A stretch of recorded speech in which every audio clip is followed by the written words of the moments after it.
It's Thursday, October 13th, 2016. This is Seaside Chats with Kenneth Arthur, a fieldgoals.com Seattle Seahawks podcast where every week I talk with someone, have a chat with someone about the Seahawks, sometimes a chat with myself. But this week we have a guest, and what could be better? A Seattle website called fieldgoals.com than a Seattle comedian named Devin Field. It's just such a good fit. Devin, you are gracious enough to come on the podcast. You are a Seattle resident, and your last name is Field. Is there a devinfield.com? There is a devinfield.com. Go check it out. It's a somewhat frequently updated website, and you can find all the dates and details. Perfect. And speaking of that, if we were to plug anything here at the top, do you have any? I know you're an LA resident, but a Seattle native. Yeah. When's the last time that you performed in Seattle? Is there a time coming up at all in the next 6 months or something where maybe people could find you in Seattle? When was the last time I performed in Seattle? I think I performed a little bit up there. I usually go back for like holidays and stuff, so I end up doing a show or two around then. So I think it's been since maybe last January or something that I did a show up in Seattle. But I'll probably be back up there around Thanksgiving and around Christmas, and I'm going to try to line up a show or two for myself. So, follow my social media and you guys will see it. Okay. Yeah. Because there's some great comedy rooms in Seattle that I really like performing in. So what are your favorite comedy rooms for people to check out in Seattle? Well, there's I think the main difference between Seattle comedy and LA comedy for stand-up specifically is people in Seattle, just people go to watch an open mic. You'll go to any given open mic and there'll be an audience of 20 people. And they don't hate the open mic comedian. They actually no, they're they'll give you a shot. It's I also think open mic comedians are less offensively bad in Seattle on the whole. I feel at their worst, maybe I'm not in the scene as much, so I bet Seattle comedians would have more to say about this, people who actually live there still. But to me, a Seattle stand-up at their worst at an open mic will be someone who is just kind of reading some jokes off a page and they're okay. And you're all right, whereas in LA, you'll hear people say the worst, most reprehensible things and you have to just sit through it. There's that Thai restaurant on Capitol Hill, Jai Thai, that has a lot of comedy stuff. They have some shows and open mics that I've been to that I've always had a good time at. There's a show I did that is I don't know if it still exists. I think it does, but it was billed as it's funny. It was presented to me. I think it's called the Comedy Womb, WOMB. And it was presented to me as sort of a pro-feminist kind of safe space, no hate speech open mic. And initially open mic / show. And initially I was kind of wow, there's a lot of these people at the show seem really intent on keeping it this safe space or whatever. But then as soon as I got there, I was because they just want to create a really fun kind of, no negativity, just fun comedy hangout. And it's in this place in Belltown. I forget the name of the bar, but it was a great show with a wonderful host. So if that show still exists, go see the Comedy Womb. I had a great time at that one. The Comedy Womb. Yeah, it's in this little downstairs bar in Belltown, and it was such a good room and a really good room for comedy, and they can kind of pack it in with 40 people. It's a really good venue. Okay. Well, follow Devin on Twitter at Devin Field, and then it's actually at that Devin Field. At that Devin Field. So there's another Devin Field. Yeah, Devin Field, last I checked when I was first getting on Twitter, was a 14-year-old in Ontario who smoked a lot of pot and really hated homework. I got to say, I kind of want to follow that Devin Field as well. Yeah, he's pretty good.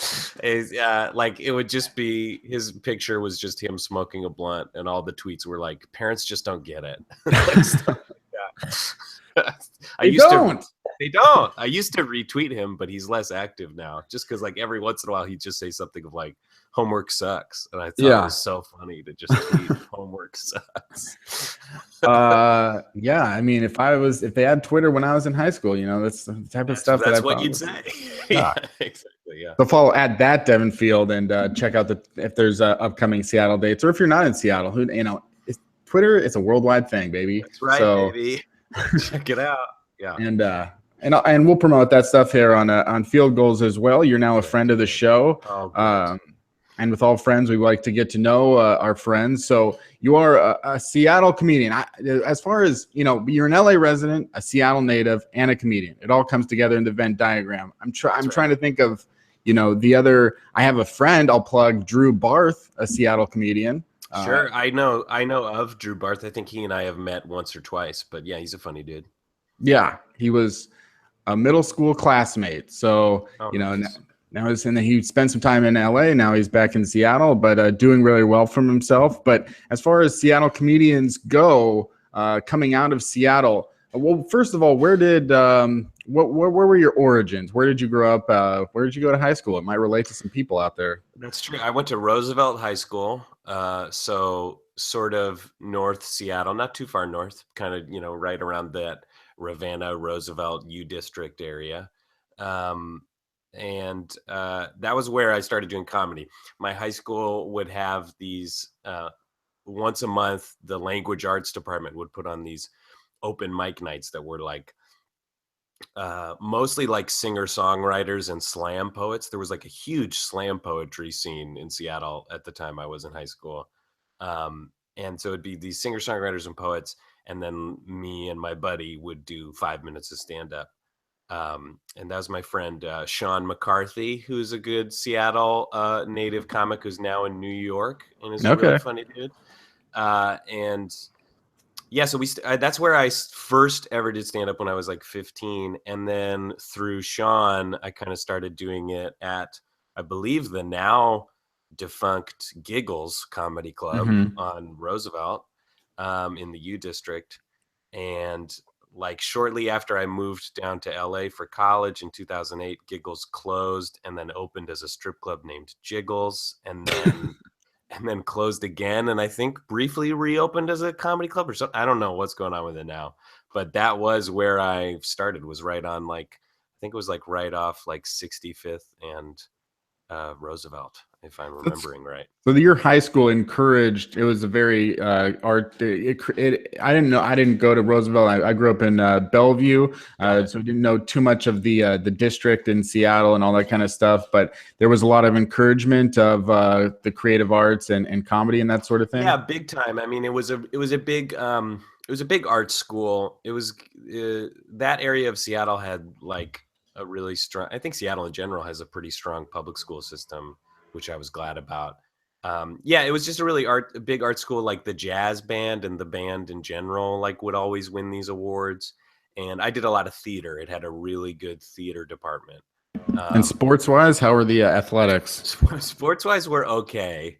I think like I guess I was in a pretty good year for Roosevelt sports. Our football team was always like a little on and off. I don't know how much traction we ever really got, but our basketball teams did pretty well kind of during my time. Like our women's basketball team had won state. I think they won state twice, once before I got there and once while I was there. That there was that documentary, The Heart of the Game. Yeah, I think is what it's called. That was all about the Roosevelt women's basketball team in, I think, 2003, 2004 or something. So it was like right before I got to Roosevelt. But yeah, they had a really strong women's basketball team, and I remember going down to the Tacoma Dome to go to the state tournament a couple times. And there's not a lot of, I want to say, it's something that I've come across in some of my past interviews, which is that as far as, crossing comedy with sports, there's definitely, it exists. Like I've talked to Matt Walsh about, his Bears podcast, and I've talked, it exists, but it's definitely not a huge overlap between, like, say, people that are really into sports and people that are really into comedy. I think a lot of the times jocks can be the butt of the joke. Were you a jock? Did you play sports? I didn't really play any sports at all. I kind of quit sports in middle school. I had like I did the thing that so many Seattle kids do, where I played soccer for like years, like rec soccer, and was just terrible at it. But had an okay time. But eventually, I remember just sort of realizing, like, oh, I can quit. Like, I don't have to keep pretending I am good at or like playing soccer. And then the last sport I played on any sort of team was the Eckstein Middle School Ultimate Frisbee team. That was, if you want to talk about Seattle specifics, that was my last sports experience. No, but but I was definitely, something that was cool about my high school was that it was pretty easy to be friends with people from different sorts of groups, and people didn't really have one thing that necessarily defined them. I feel like you hear comedians say a lot like, oh, I kind of floated between all these different groups. I feel like for me, it was more like my high school sort of facilitated it so that a lot of people could, not just like creative people, but also everyone could kind of float around different groups. So I had a lot of friends who were on the football or the basketball team, and like I would go to their games, and then they would all come see the musical, like it was a very like friendly place. But yeah, and I think to me, in terms of like sports and comedy overlap, I feel like I especially see this with like sports TV culture now. I feel like all these sports guys think they're like really funny. They think all these like commentators think they're kind of like punchy funny, like hard hitting, kind of like not like Louis, but like almost like Jeff Ross style. Like they think they're like funny in this kind of hardcore way, and I feel like very few of them are genuinely funny. It's tough. But I think there's definitely, like, I was so surprised that it took The Onion so long to have a sports section, just because I think there is so much inherent comedy in just like the narratives of sports, just like, For sure. And there's definitely, the Onion Sports, they come up with stuff that, and I'm trying to think back too, like Monday Night Football, the history of Monday Night Football. They've tried before. They had Dennis Miller for a season. I feel like Tony Kornheiser was supposed to be like their joking guy for a little while. right. And it's like, if you have a guy that's specifically there to make the jokes, I think in any environment that can be, first, you're just setting the bar super high, where you're saying this is the reason that you're here is to be the funny guy, as opposed to, say, if you're in a comedy where it's like, hey, we're all trying to be funny, or if you're into sports and we're all trying to do sports, it's like the same way that a Frank Caliendo or Rob Riggle, are going to be there every Sunday, where they're like, this is the 5 minutes where you have to be funny. And at that point, it's sort of like a Jay Leno monologue or something, anyone's monologue, where it's like everyone's sort of judging everything you do with a negative veil to it, to say like, you better make me laugh. Yeah, and those sports guys are a tough audience. Like, anytime, I always really liked those Frank Caliendo bits, just because he's such a good impressionist, and and like he was really good at like not just doing the people he liked to do, but he could kind of do everybody. But then they would cut back to like the Visa halftime guys like sitting around, and they'd be like, "All right, that was pretty funny." Like they hardly ever like gave him the thumbs up. I think they're a tough crowd in a lot of ways. Definitely. It's interesting. Hey, see Rob Riggle some for Wednesdays at the Facebook show at UCB, everyone. Very funny. Yeah. So you then had to pick a college, and did you have any consideration of a Washington school there? I know where you went eventually, but what were your considerations there? I didn't really think about an in-state school as much. I definitely considered the UW, because my mom had taught there for a while, and a lot of my family had gone there on and off over the years. And it was like in my neighborhood. But that was kind of the thing, was like I didn't want to go to a college that was on the same street as my high school. I was just like, that's just, I'd like to get out. and that, and I knew that I specifically wanted to go to a film school. Yeah. So I started looking around at different film schools and stuff. Like there was some of those departments at in-state schools, like Evergreen obviously has some stuff like that, and Western has some good options like that. But I started looking at different film schools around, so I ended up applying to. I don't think I applied to 7 colleges, and I don't think any of them were in state. Yeah. So around this time, let's say this was you graduated high school in 2008. 2008. So when you were in school, bringing it back to the Seahawks, this was the heyday of some of their heydays with Mike Holmgren and the Super Bowl appearance in 2005. What were your memories around that time as a freshman-ish in high school? Yeah, I definitely remember that. I feel like that was when I first really got on the Seahawks bandwagon, of course, because I'm a casual fan, so it's that was when they first like really broke through, at least in terms of my awareness, just because they were doing so well. And obviously that was like the year of Sean Alexander, and he was just such a standout that just kind of captured everybody's. It was just like, okay, we got a real like franchise star player now that is getting like huge national attention. And so that's sort of what I remember the most. That, and just like Hasselbeck just being like such a cause of celebration and stress. Like I just remember like just the sheer number of interceptions was like very stressful. I just remember my dad being like, God, if he could just finish a game without throwing an interception. Yeah. But then he would, still be able to produce so well and obviously get us to that Super Bowl. And boy, that Super Bowl was such a depressing. That was, as I remember it, and I haven't like thought about that Super Bowl in a long time, but as I remember it, it was one of those big, boring Super Bowls. It was one of those like big, long ones. What was the final score of that even? I mean, it was. I don't, I'm going to get murdered, but I don't really remember the final score. I want to do a disclaimer to fans here in general is I'm going to have a spotty awareness of Seahawks history and current news. So please don't be too irritated by me not knowing things. But I think it's a fair warning, but I definitely know what you're talking about. I mean, I was in college at the time, so I was pretty much drunk beyond repair by the halftime. Yeah, sure. But I do remember like it is boring in the sense, not in the sense of like, say, like a blowout. It was definitely a close game going into the fourth quarter, but it wasn't like a lot of the what most people remember, of course, is the bad calls by the referees. Yeah, that's that favored the Steelers. I remember that a lot.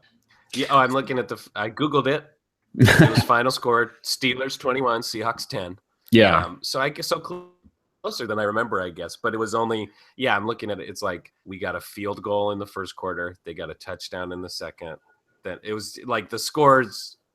I don't think it was big on action. It seems. No, yeah, definitely, especially for the Seahawks. I mean, it was basically their offense was the most exciting thing, and they didn't, and they put up just 10 points, and it was surprising at the time. I think there's been a lot learned in the last 10 years in terms of some of the things that go beyond the numbers. We use at Field Goals a website called footballoutsiders.com, and a lot of the stuff that they say. And I think based on that, it wasn't really a surprising upset. The Steelers were a very good team that had some bad luck and then came into the Super Bowl really neck and neck with the Seahawks and were able to use their defense. But in terms of being a Seahawks fan and some of the bad calls to go against them, it definitely was a tough game to watch and not the most exciting for Seattle things to happen. But at least we've had the last 5 years under Pete Carroll, 6 years, which is a great transition to perfect segue.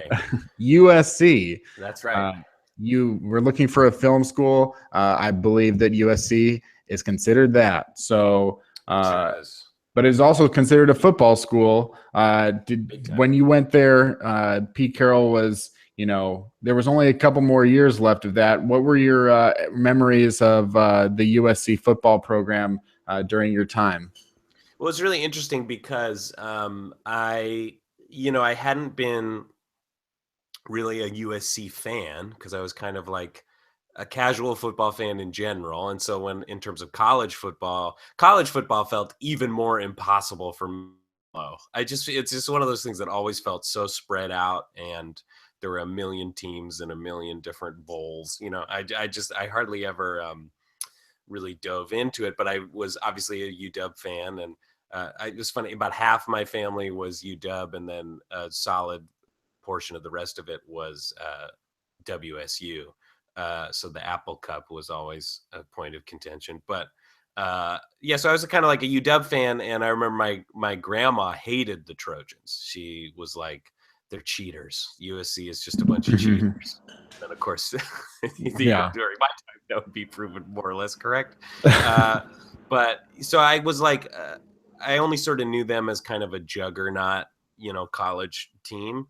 And then I also like hadn't really anticipated going to a big college like that was really into the football scene and into like Greek life and things like that. I had kind of figured I'd end up at some smaller liberal arts college or like somewhere in New York or something, but the program at USC was so good that I wanted to go there. And it was really interesting seeing, like I remember our homecoming game my freshman year was against the Huskies, the UW Huskies. And I remember I walked out into the quad like the night before they were like setting up the floats. They were like assembling the floats in the quad. Mm-hmm. And I just turned a corner and there was a float that was just a gallows with a huge like stuffed husky toy, but like a really big stuffed husky just hanging from a noose. Wow. And it was like, hang the Huskies. And I was like, oh my God, like this is so hardcore. And then in terms of the football culture itself was pretty wild because all the tailgating and stuff happens just on campus, just like on the lawns and the buildings in front of the campus, as opposed to like, at UW, I feel like it's more in those parking lots and stuff. Yeah. And it is there at USC too, but like they just let alumni just set up like folding tables like on the quad and just like play beer pong all day. So it'd be these huge games and stuff. And I didn't really go to a lot of games while I was there, partially because even as a student, they made you pay like $300 for season tickets. Jeez something Louise. like that. And I just didn't have the money at the time and was like not as hardcore into USC football to start. So I was like, I basically like, then if you wanted to buy individual tickets, it was like $40. So I went to like a couple games. I went to the first game that I went to was the opening game of the season for us in 2008. And it was against the Buckeyes, and it was heavily promoted as like the preview of the championship. It was like the Super Bowl of college football was going to be this opening week game between Ohio State and USC, and we just destroyed them. It was just like a complete annihilation. So that was like the only thing I saw of it. I will say, like, I had no idea about the thing that USC does with, and I'm sure your listeners are more than aware, but with where they'll have the Tommy Trojan guy in full Roman uniform, like gallop around the stadium on a giant white horse, Traveler, the white horse. And then I didn't know any of this was going to happen. So I'm just in the stands watching him get off his horse, stride to the center of the field, unsheath a sword and take a knee and plunge it into half field. And then the crowd explodes when he throws the sword into the ground. It was a pretty amazing, and you're in the LA Coliseum, which is such a cool spot. It was a pretty amazing sports moment in terms of seeing that, not knowing that was coming and seeing that live for the first time. I was like, oh, holy shit. Okay. Yeah, I think one of the interesting things about Los Angeles in general is that there are things here and places here that I really feel are unique to the rest of the world. And I feel like there's a number of those things. I mean, this is such a small thing, but it's something that you'd be familiar with. And if anyone travels to Los Angeles, is this one block on Franklin Avenue, where the UCB Theater is. Yeah. Just that one block, it's almost like I feel like Paris has been dropped like right there, where people are just so. I've never seen anyone else like I see people on this block, and everybody. It's like the most interesting people watching experience is right here in the middle of Los Angeles. Is people who have these crazy like fashion senses. Very European, very like forward, and it's just so interesting that where it is and where it's placed. And then like USC is that it's like it's got this amazing film program and arts, and yet it's a private school, yet it's located in South Central. And if you're like a few blocks away, it's like a completely different environment, but also it's a huge football school where where it's like all these things, you don't imagine them to be mixed together. Did you ever you say you felt this excitement when the Trojan guy plunges the sword into the field? Did you catch the USC like fever of like, God, now I love this team so much? Or was it? I never quite did. I don't think I ever really hopped all the way on board. Mainly just because it was like, because I wasn't like going to the games. I think if I had like gone to a bunch of the games, I would have gotten more on board because a lot of my friends did. And, that's just a fun day of getting pretty drunk and going to see the game and then stumbling home. For me, it was more inconvenient because I didn't have tickets to the game. And so on Saturdays, like I wouldn't really go tailgate or anything just because that's not quite my scene. And I just don't like day drinking. I hate like sobering up at like 6 o'clock. I think that's like the worst feeling in the world. So I don't like doing it as much. So then for me, it would be like, I'd be trying to hang out on a Saturday night and everyone would be like exhausted. It'd be like 9 o'clock and I'd be like, what are we doing? And they'd be like, we're sleeping. So I never quite got all the way on board, but it was definitely like, it's such a big to do at that school that it's hard not to be excited when the games themselves are happening. And it was definitely like, I took a lot of classes. When you're taking like their general education required classes and stuff, you're in these lectures with a lot of these football players. Or like if you go to the gym at USC, I would just go to like run on the treadmill and you'd be in the gym or these classes with just these giants, just these enormous dudes. And a lot of them are just like riding like little jazzy scooters around campus like all day just to like not be walking. And they had their own dining hall that was just for athletes. And it was one of those, like when I was there, it was like Mark Sanchez was the quarterback my year. And so when you'd see him around, I mean, he was a star. And then Matt Barkley was the quarterback after that. And I used to see him around campus a lot. And he was just like the classic. It was like out of a movie. He was the classic California quarterback of like just blonde, handsome, like quarterback dude who everyone just loved. And I did really like something that I did really appreciate was the consistent chant for Pete Carroll, which was his whole nickname there was Big Balls Pete, because he would call, these trick plays and things like that. And just in general, I think just because of his vibe. And so the whole stadium would like hold their hands out in front of them as if they were like holding balls, like testicles, and like, chant Big Balls Pete. And you could buy t-shirts that said Big Balls Pete. I that definitely cracked me up and helped get me on board in some respect. But I kind of just stayed of interest. I was, in terms of college football, I think I stayed more interested in the Huskies than I did in USC.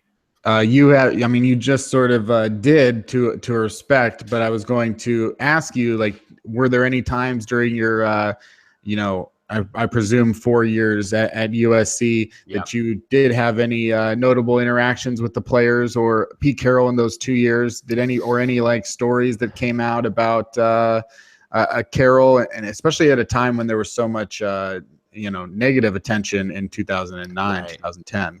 Yeah, that's true. I remember when he left and everyone was sort of like, what is this? What's going on? And then like so quickly after he left, all that news came out. And he really like, he's to me, he's just like the Bill Clinton of sports. Partially looks exactly like Bill Clinton, but also like he just like, he got out of there just in time and like got implicated kind of, but didn't totally. It didn't really stick to him. So people, that was definitely like a hot topic of conversation.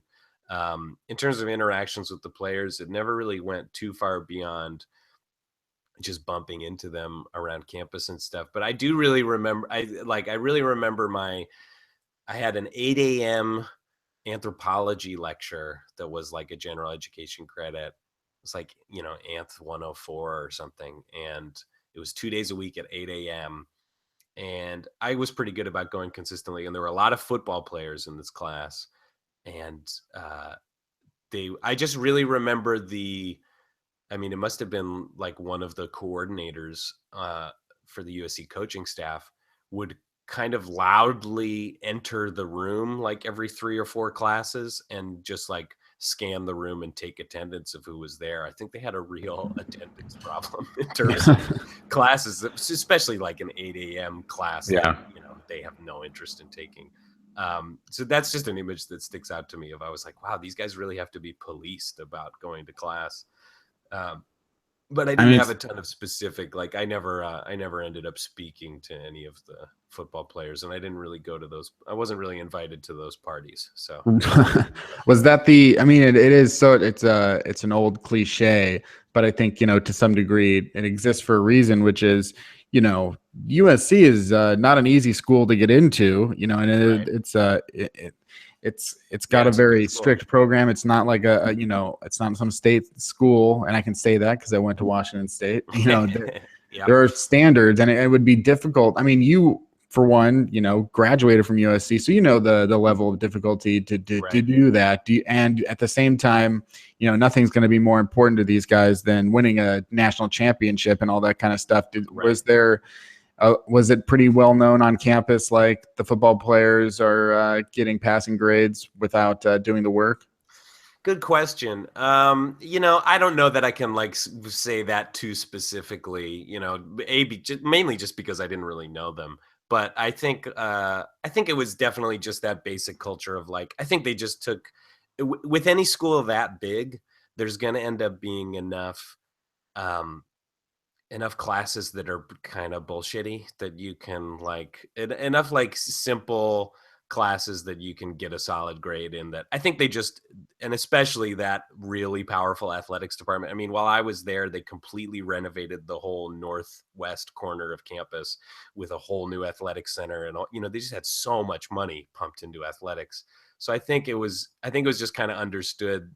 I think they were experts at getting their guys class loads that were totally within their grasp and easy classes that they could pass, which to me, I'm like, great, they should be. If their main thing, like for me, my main thing at college was pursuing like film and comedy, and my curriculum in the film school was so specific. Like I got a BFA in the film school, so my classes were kind of only film classes, which really ends up being just like, it's hard to get a grade on a script if it's, as long as it's like formatted correctly and there aren't a ton of typos. Like it's hard to, you can't really give a taste grade on a script. Yeah. So it's sort of just if you turn it in or not, so yeah. Like, so for me, school wasn't like a nightmare in terms of, hard classes. So I think I, in some ways, had maybe a slightly parallel but similar experience of like, my experience was just about learning to do exactly what I wanted to do, and not trying to not let general education requirements like stand in my way too much. And I think the football players are going through the exact same thing. It's like they're there to play football, and I think the system is totally set up for them to just take pretty straightforward classes. And how are those scripts that you wrote for your school?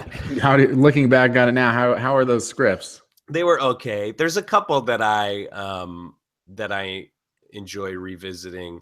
The two that I like revisiting are, I basically ended up writing like, that's the best thing about it, is you're just in a class that makes you write some scripts. So I think I wrote like maybe 4 TV pilots and probably 3 or 4 movies. And 2 of the movies that I think that I still am okay with revisiting every once in a while as scripts and could probably use a rewrite are both sort of Pacific Northwesty. One was just about a band, like a Seattle band, on a road trip from like Bellingham down through California. And then another, my thesis screenplay was like an action adventure comedy that took place in sort of near like the San Juan Islands, that was all about like Bigfoot on the San Juan Islands. It was a bunch of like college kids fighting a Bigfoot in the woods. So it's one of those things that, like, I liked writing it. I don't think anyone will ever buy that screenplay. I don't think it'll ever get made.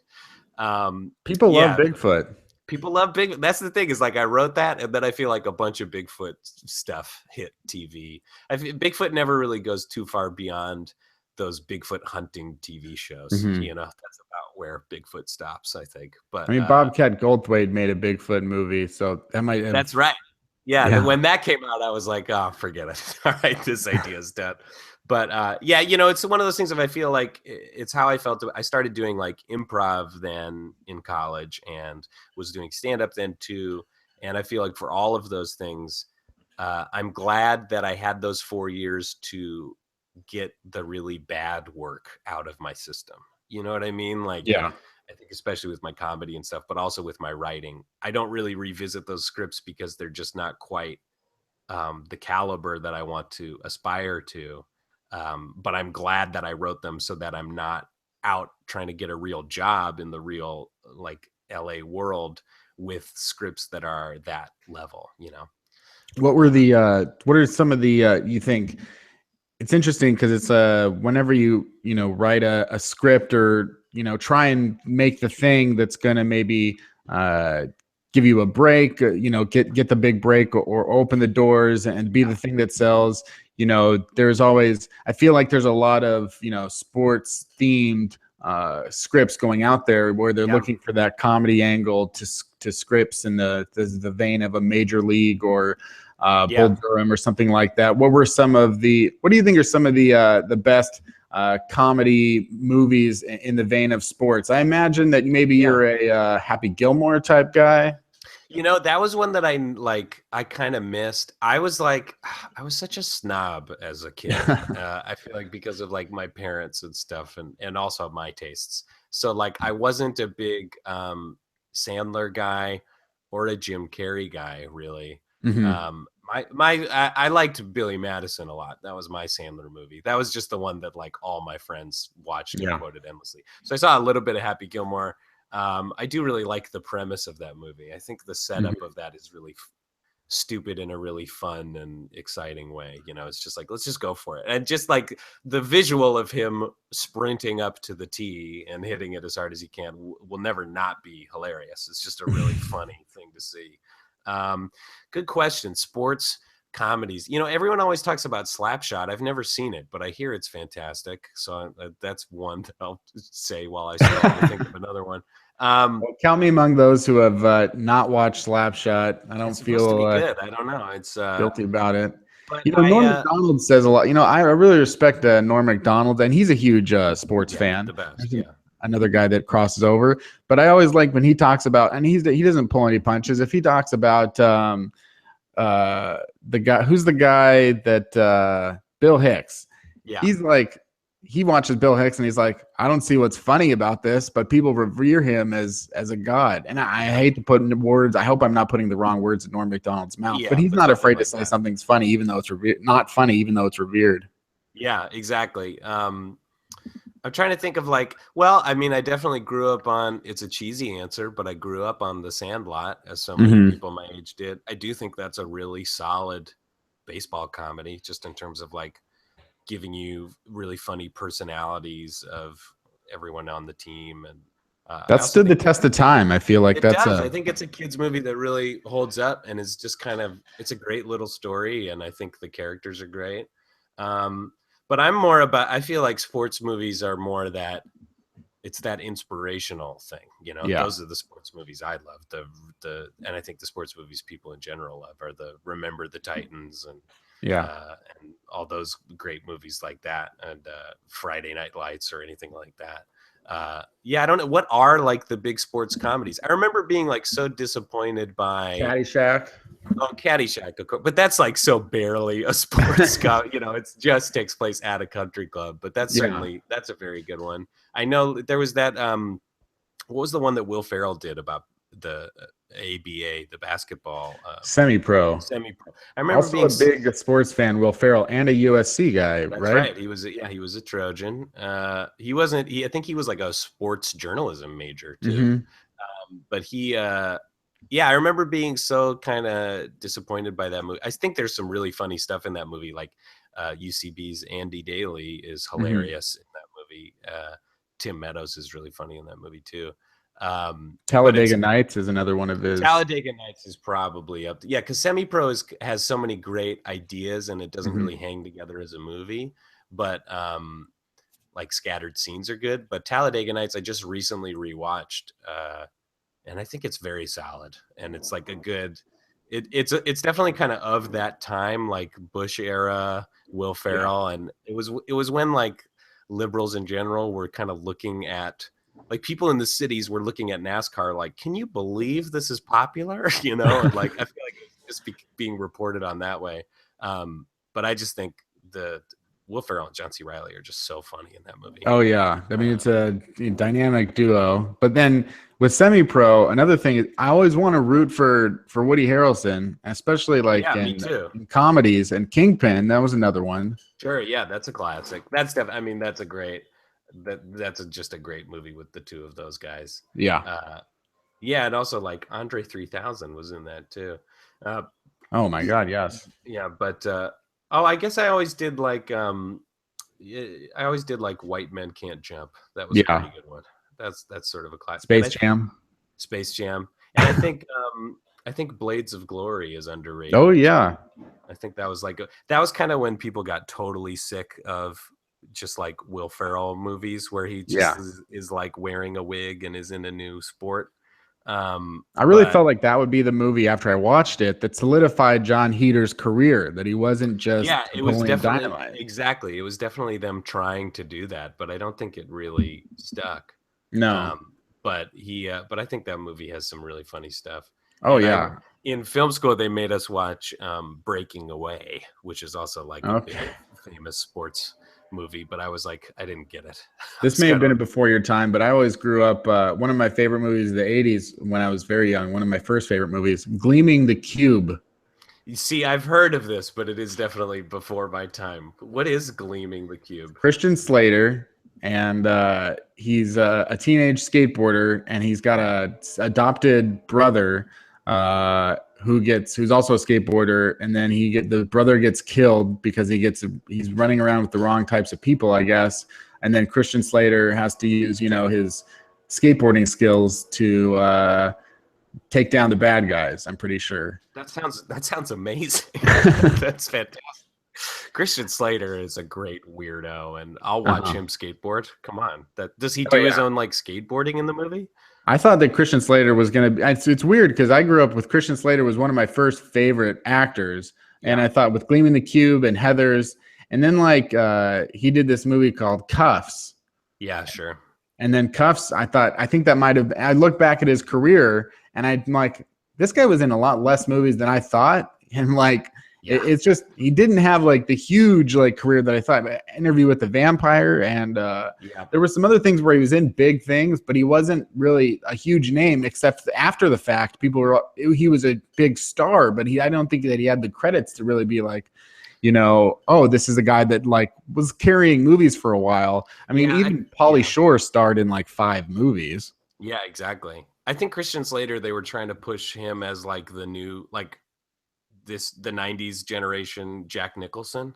And he looks a lot like him. Yeah, and he looks like him, and he kind of sounds like him, and he does the edgy stuff like him, but I don't think he didn't quite have the movies to back. I felt that way about Timothy Oliphant as well. Sure. Yeah. Such a Jack Nicholson. They do sort of try to present him as but to me, he's like nowhere near as edgy or interesting as Jack Nicholson. Like he just, especially if you watch him on like Conan and stuff, he just seems like a guy who's like kind of hanging out in Malibu and then gets called up to do movies. He's like, I all think, right. yeah, definitely. I really, Timothy Oliphant's definitely, he's an interesting guy. And then I was a huge Scream fan. And then when he was in Scream 2, that was the first time that I saw him. And that's when I was like, this guy is such a Jack Nicholson type. Yeah. And then he was in The Office for like a few episodes. Which That's really right. strange. Yeah. He did. When he does comedy stuff, it's like he's like a good enough actor that he can kind of pull it off. But you're like, I don't know. You're very handsome. There's a theater out here in LA in Los Feliz, and I was walking by it to go like see a movie, maybe if there was anything that I wanted to see. And I looked at it and there was like the new Star Trek and a couple other things. And I was like, I don't want to see any of those. So then I go to there's a taco place literally right next door. And I go and I'm standing behind someone and I'm like, oh, wow, that's Timothy Oliphant. That's crazy. Oh. And then when the person asked for his name, he goes, no, my name is Chris. Well, he didn't say no, but he goes, oh yeah, it's for Chris. And I was like, oh, maybe either he's giving a fake name. But then I looked at him closer and I realized it was Chris Pine. And then it was like, oh, weird. For some reason I had pictured Chris Pine was there to see Star Trek. Well, that's the thing. I was like, I get my tacos. Chris Pine is waiting for his tacos. And then I was finally like, oh, hey, isn't that your movie next door? And then he was like, oh, is Star Trek? Yeah. And I was like, oh, that's crazy. Congrats or something like that. And he was a very nice guy. And then he was like, yeah, go see it. And I was like, I definitely will go see that. I didn't want to see that. I wasn't going to spend 2.5 hours watching that, but I definitely wanted to assure Chris Pine that I was going to go see this movie. It was okay. It wasn't too bad. I liked it okay. I'm saw sure. him. He was like one of the first celebrities I saw deal with the paparazzi in person in LA. I was at the Gelson's right by UCB, and I was walking in, and a photographer ran out. This guy with all these cameras like sprinted out of the Gelson's and then stopped like 20 feet from the door and turned around and pointed his camera at the door. And oh my God. I was like, what's about to happen? And then Chris Pine walked out with a baseball cap just like so low over his face. And as soon as he stepped out, they started taking a million pictures of him, and he just kind of hustled really quickly to his car. Wow. And it was the first time I'd ever seen anything like that. And even just one photographer, and like, but he's just trying to buy some groceries, and he's just got this guy like right in his face. It was very creepy to see. Yeah, I think that and he was when I talked to him, he was a very nice guy. And I think that it's interesting because doing comedy or doing improv, I think it takes, a lot of people would say it takes a lot of balls to get up on stage and do something and put yourself out there in front of people. But I can't even imagine the balls it takes to be a paparazzi, to be like, you look like such an asshole to everybody right now. You're not, it's just horrible. Everybody's going to hate you. It's so like, it's just going for them. I'm sure they just keep the money in mind, and they're just like, this could, even just a random shot of him walking out of the grocery store could probably get me like $1,000 or something, like I think it's just that, but yeah, it's definitely a weird, to me, I can't imagine like having that, especially if it was someone you liked, like if it was some like comedy celebrity that I loved or something. And I'm like if I had to look Michael Keaton in the eyes as I like took a picture of him walking his dog or something and see him look at me with like disgust, I would be like, I can't do this. But I don't think I can barely even like, if I see someone that I admire or whatever, I mean, even without being a paparazzi, I can barely even like, go talk to that person. But to like not talk to them and then take pictures of them in their face, it's probably even, I mean, I'm sure that they get it even not from paparazzi now with cell phone cameras. Yeah, exactly. Yeah. But how weird. And speaking of cameras are used to film football games sometimes. Yes, they are. So when that happened, Pete Carroll goes to Seattle. Were you excited? Like, oh, that's interesting. He's going from here to there, where I used to be. Yeah, it was definitely cool. It felt like, because everyone at USC, I think, was kind of pretty bummed that he was leaving. And so for me, it was cool. I got to kind of like brag to people around USC. I was like, yeah, but he's going to my Seahawks. And that was kind of when the Seahawks were sort of like just up in the air enough about kind of where they'd be in the standings and how good of a team they'd be. And I think there was a big question mark as to how Pete would handle that. So then when he kind of right out the gate made it this really exciting team, even though what their first season with him, what were they, like 8 and something? They went 7-9, but they made the playoffs. Right. Yeah, that's right. Yeah. That was a crazy. Yeah. So like something just getting us to the playoffs his first year. And he just really seemed like, I feel like you could really see that he was kind of building that personality of the team that we kind of see now. I think he was really instrumental in bringing that together. So it was definitely a cool thing to see this guy I kind of knew from my college experience go to the Seahawks sort of right as I was kind of, and he definitely, like, that shift in the Seahawks made me check back in with them in a way that I had not kind of probably since the Sean Alexander years.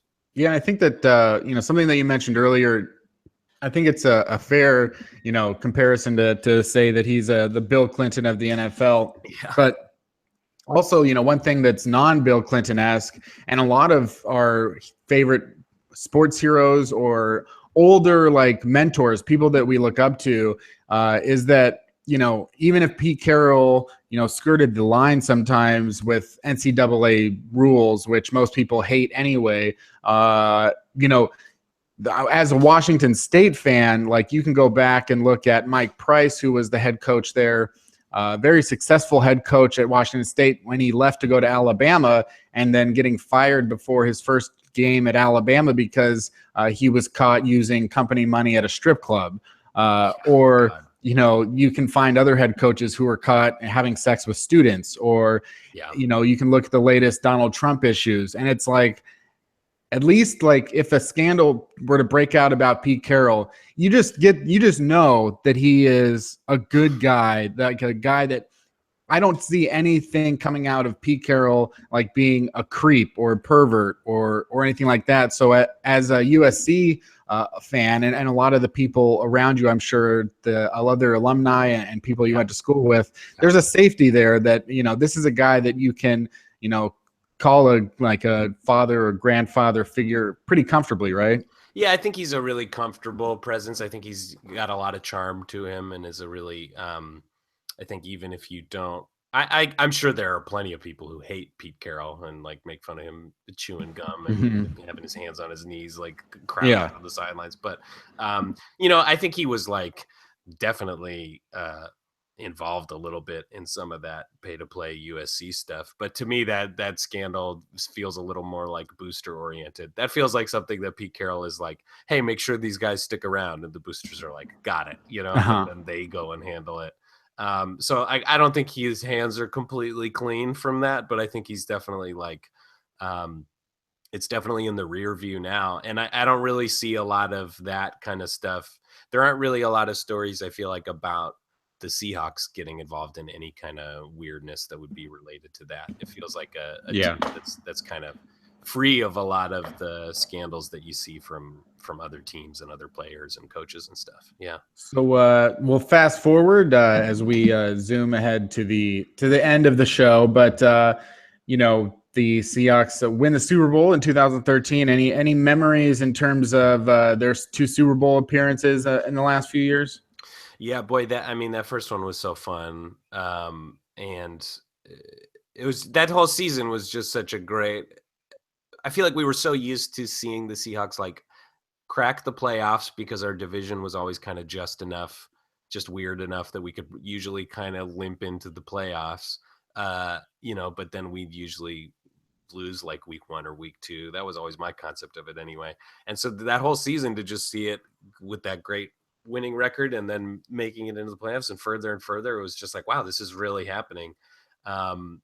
In terms of that Super Bowl itself, I mean, it was just such a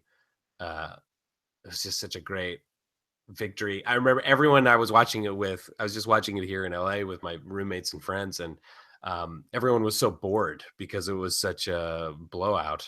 And so everyone else was kind of like tuning out. I was like the last guy still watching the game. Like, this is great. This is incredible. It was it was just such a fun day. And then it was so funny that, I mean, to me, it's like the memories of both Super Bowls are so tied together, of that victory and then the next year's loss, just because they like the contrast of those two, the fact that they were back to back, they're sort of blurred together in my mind in that way. And just the like weirdness of their loss after that was just so strange and kind of, just such a weird feeling. So that felt very like Seahawks familiar of like, oh, this weird ending.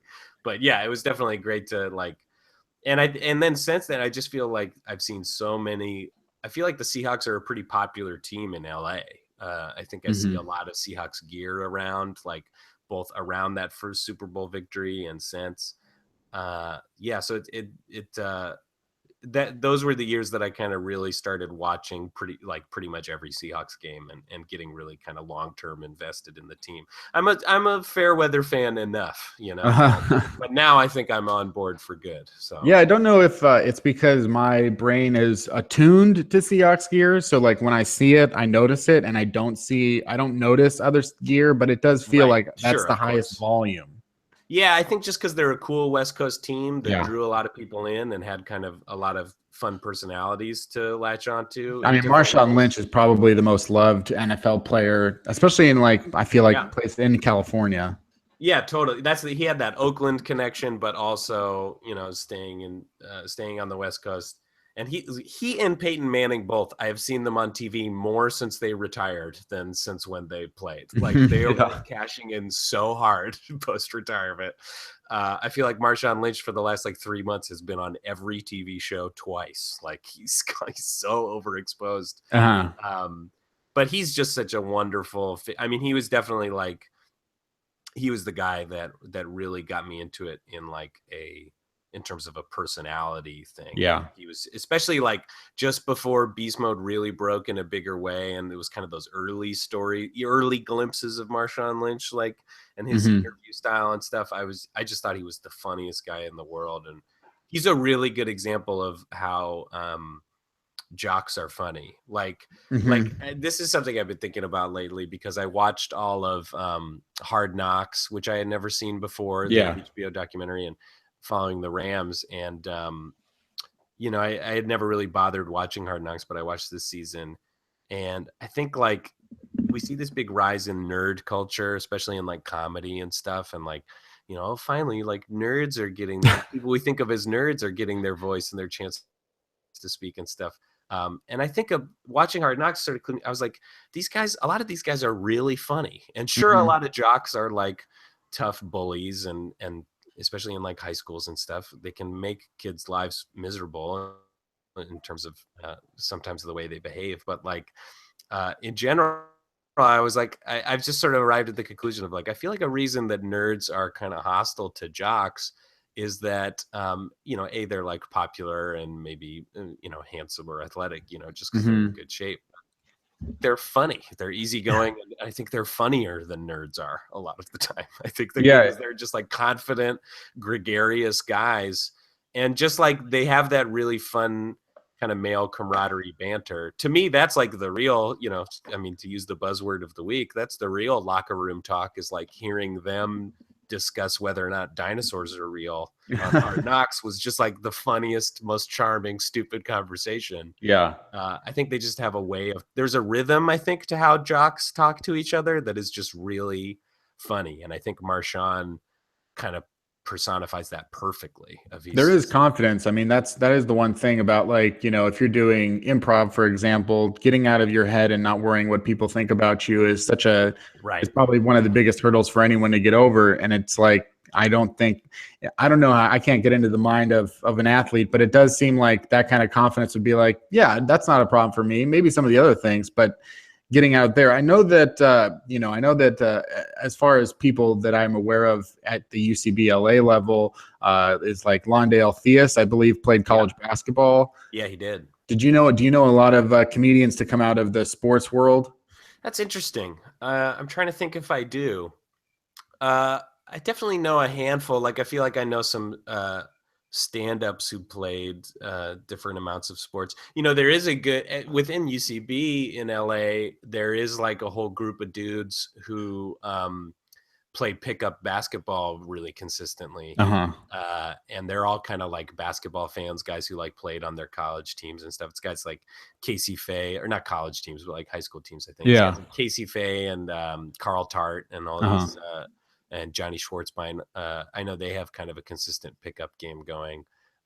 So I think there is more of a, I think I do see a little more crossover between guys who might have been, who some part of them is kind of a jock, getting into comedy. And I think that's a really cool thing to see in comedy, is just people from that experience, people who've had that lived experience, being able to kind of bring some of those specifics into comedy through improv or sketch or stand up. I think it's just cool to see those people accepted, partially because when you see a big athletic guy like Londale is just he's such a figure when you see him on stage, because he's like this, I mean, he's probably 6'4" and like just super athletic, tall, like really commanding presence guy.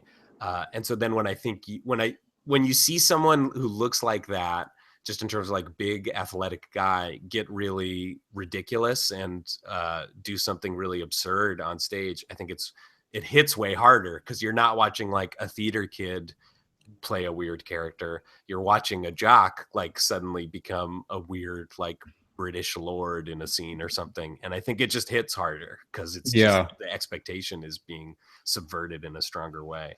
Great example, I think, that brings everything together. Seattle comedian, athlete, Joel McHale, former University of Washington player. That's right. And he was like a crew guy, right? Was that his? Yeah. I mean, talking about confidence, like there's a guy that does not.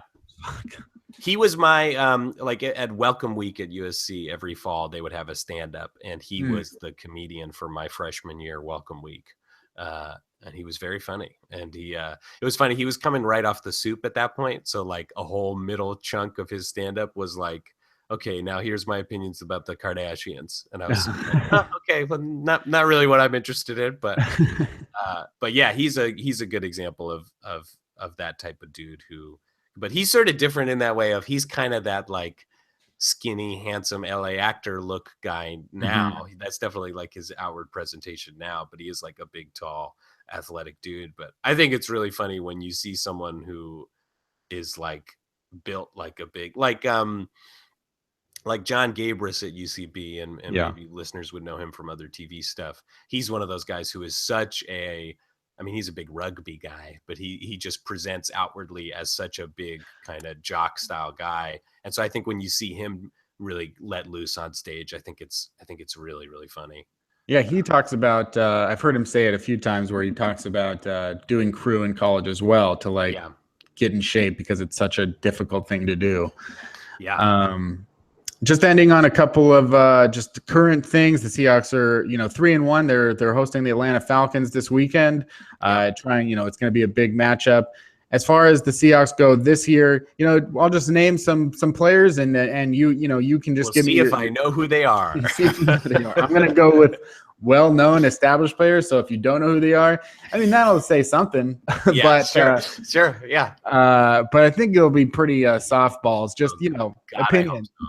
Russell Wilson is really entertaining to me. I think it's definitely like troubling with his ankle this year. I mean, they keep saying he's back to full health. We'll see. Luckily, he certainly has enough receivers to throw to that it sort of works out. He's fascinating to me just because like his public image is so squeaky clean with the like whole Christian thing and visiting Children's Hospital every Tuesday and all that stuff, and is like so clean. But I think there's a real sort of intensity and competition to him in a specific way. Like maybe it's unfair to go after his personal life, but just he like was married to that woman he had dated for forever, like, and then they win the Super Bowl and they get divorced, and he, like, dates Sierra immediately. I was like, yeah, okay, there's something to, and like he does an Entourage movie cameo. I'm like, there's something to you that does really like being the very handsome, famous quarterback. But he's a great franchise player in terms of just a good guy to hang your hat on, and just the way the throws he makes, sometimes you're just like, what, you're that tall and you can throw a sidearm like that on a broken play? Like, it's crazy. Yeah, I think that it's fair to, and I can set him up by saying that, as someone who has studied a lot of NFL players, probably one of the top 10 in the NFL. So, and I think he's an inspiration to people who want to be successful at things, that this is how you go about it. No matter what you do, this is what you're successful at. If you want to be successful, do whatever Russell Wilson's doing, but just do it in your field. That being said, I mean, the guy, from what I understand, like, he's very obsessed with like becoming a billionaire. Is that right? There's a lot of like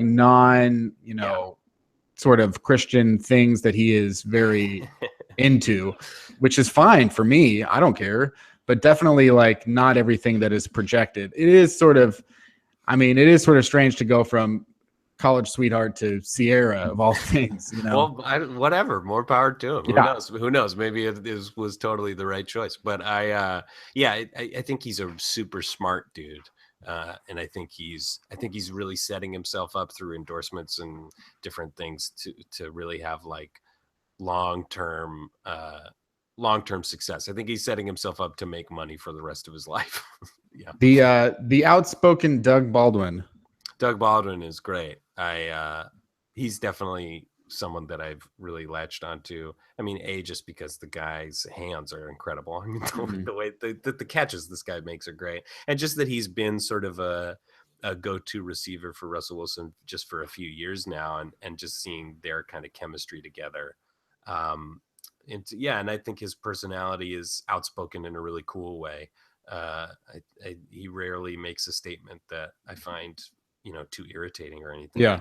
I think he's one of those guys who, like a lot of the Seahawks, I think he's pretty vocal in a cool way. And he's really supportive of his teammates. Like there was that 60 Minutes interview where Doug Baldwin, they asked Marshawn Lynch about Doug Baldwin tweeting like they should retire Marshawn Lynch's number for the Seahawks and stuff like that. Yeah. I think he seems like a real loyal, cool dude, and just he's a cool energy to have, I think, on the offense. Yeah, absolutely. And then the controversially acquired, unless he's producing, Jimmy Graham. Yeah, it's like I feel like all I ever hear about this guy is that he's Russell Wilson's best friend. Mm-hmm. Like that's the whole story. Seems to be like we love each other, and I don't really know why that's the narrative. It feels very boring to me. I'm just like, okay, well, is he going to get more yards? What's the deal? But I feel like he's been. I mean, correct me if I'm wrong, but I feel like he's been producing a little more consistently in the last few in the games we've seen this season. I feel I think he's gotten better look. Because he was with us last year, right? For like, when did we acquire him? They traded for him last year, and they gave up a first-round pick and their Pro Bowl center, and they got a fourth-round pick back as well. But like a lot of people saying, like, well, he's not good for this team because we don't pass it as much as the Saints do. But then he had this devastating knee injury last year that they said could end his career, and he's back now. He's had a couple 100-yard games. Yeah, I feel like I think because of. I mean, obviously we've sort of pivoted our running game to other people now that Marshawn is gone. But I think part of that is, I think you are seeing, and also with Russell's heel and stuff, but I think you are seeing more passing game. And I think that's why Jimmy Graham is like getting those looks. And I feel like I've seen a few highlights of him recently. So I don't think I mean, like it makes us a lot of sense of a guy who's a hot enough prospect as he is, and someone who ended up getting along really well with your quarterback. Like, I think you hang on to that guy. It is weird that he was the best man in the wedding for him and Sierra. What is the deal? Haven't you known him for less than a year? Exactly. What is their friendship? Why is it so intense that's all like, that's all any NFL commentator, I feel like that's in their notes package when they hit the air. It's like Jimmy Graham, Russell Wilson's best friend. Like that's it. And of course, we got to say Richard Sherman has had some huge moments on the mic. Obviously one of the best players. Your thoughts on Sherman? I think he's cool. I think he's one of those guys that you love when he's on your team and maybe you hate when he's on your opponent's team. But I feel like he's pretty good at backing it up. He's kind of like it's forgive the comparison if it offends anyone because he's so grandiose, but he is sort of a Muhammad Ali figure in that way of like someone who can kind of back up their own trash talk. So I've always sort of appreciated that. And I also think he's just a cool, outspoken dude about all sorts of things. And when he talks about social issues. I don't really mind. I don't really mind any athlete talking about it because I'm always sort of fascinated by whatever they want to say. But I think he's a particularly interesting dude like that. And obviously there was all that like thug stuff of talking about him being thuggish and like no one should talk like that in the NFL and stuff, which I just thought was so ridiculous. And is definitely something that like, you know, when you see like powerful, competitive black guy succeeding at that level, I think people are threatened in all sorts of like unconscious ways. And so I thought he did a really good job of kind of handling that particular media storm. And yeah, I think he's just sort of cool and unapologetically himself. And just another really smart guy, just so clearly like a genius at creating the business of Richard Sherman, like being hard enough to be a good enough player that he's worth talking about. And dealer's choice, anyone on the team that you particularly follow or enjoy seeing every week or following their outside of football career? Well, I really love, you know, I like all the receivers, of course. I always really like when he gets a good throw to Curse or Luke Wilson. But I think I particularly really became enamored of, I think the way many of us did in the back half of last year. I thought Cam Chancellor was just such a great figure for the team and such a cool, intense face for the defense. You know, I think the defense in general is like too hyped on themselves, like that whole Legion of Boom. Like, I know why people hate that. I know why fans of other teams see our defense and they're like, shut up. You know?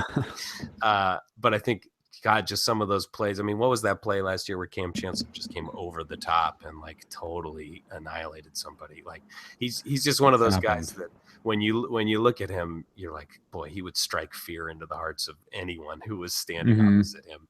But then off the field, he seems like a cool dude. So he's someone I always like watching get a big hit or something like that. Yeah. He is freakishly built. I mean, it's crazy. He's just one of the, he's like LeBron to me, where if you see either of those guys like at a post-game press conference or something, or walking into the stadium and they're in a shot where it's just them, like there's no one standing next to them, you're like, oh yeah, that's like an athletic dude. And then when you see them standing next to someone and you see how big they are, you realize like, oh my God, they look like a normal person who's just like in good shape. But when you see them compared to someone else, you're like, oh no, you are like proportionally like a 1.5 times a person. You know, you're just like this fundamentally bigger, stronger person. And so I think athletes like that are incredible to see, because you're just like, oh, here's the next generation of human being.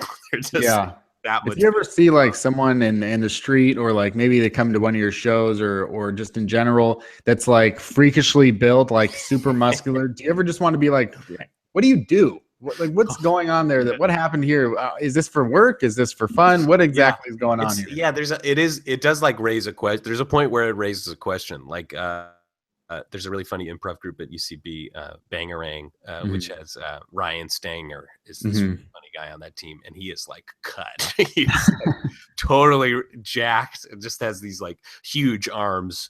And it is one of those things and then if you talk to him at all about it, it's like, you know, it's a sort of a passion / hobby with him. I think he like just really enjoys fitness and working out like that. But it is definitely, especially in the comedy community, if you see anyone who's like too athletic or too fit, it's like you're initially like, what's going on? Like, are you really I feel like with the nature of LA, you're just like, oh, okay, this is someone who decided to get this is someone who decided to get really fit.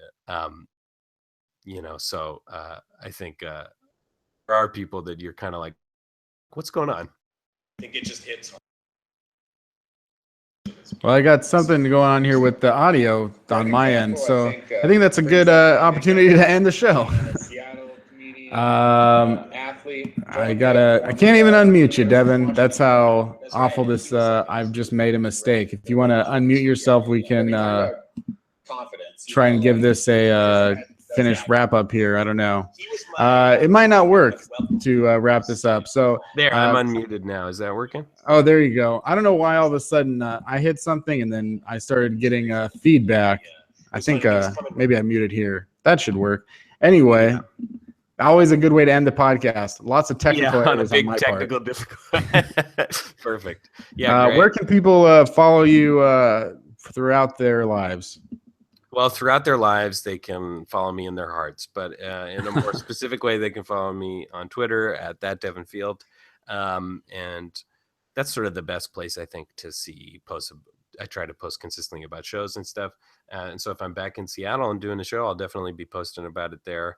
And then if you're ever in LA, come see my Herald team Zuzu on usually Monday nights at UCB Franklin. And I do all sorts of other stand-up and sketch and things like that, mostly around the UCB in LA. So if you're ever in LA, come check it out. Yeah, I think that if you're ever in LA, I mean, I would always encourage people to go see a show at the UCB. But like, definitely, if you do, I think if it's an improv or even a stand-up, there's about a 17% chance that Devin's there. You're in a lot. I'm a little overexposed. Go to the UCB website, and there's a good chance Devin is the featured performer. Yeah, something with the algorithm on their website has been such that I've been on the sidebar of their website for about 3 months. Yeah. But yeah, that's probably the best place. Yeah.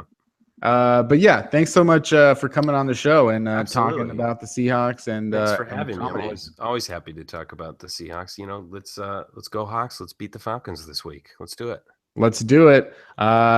Go Hawks. Follow me on Twitter at Field Goals or at Kenneth Arthur S. Fieldgoals.com. And this is Seaside Chats with Kenneth Arthur. We'll see you next week.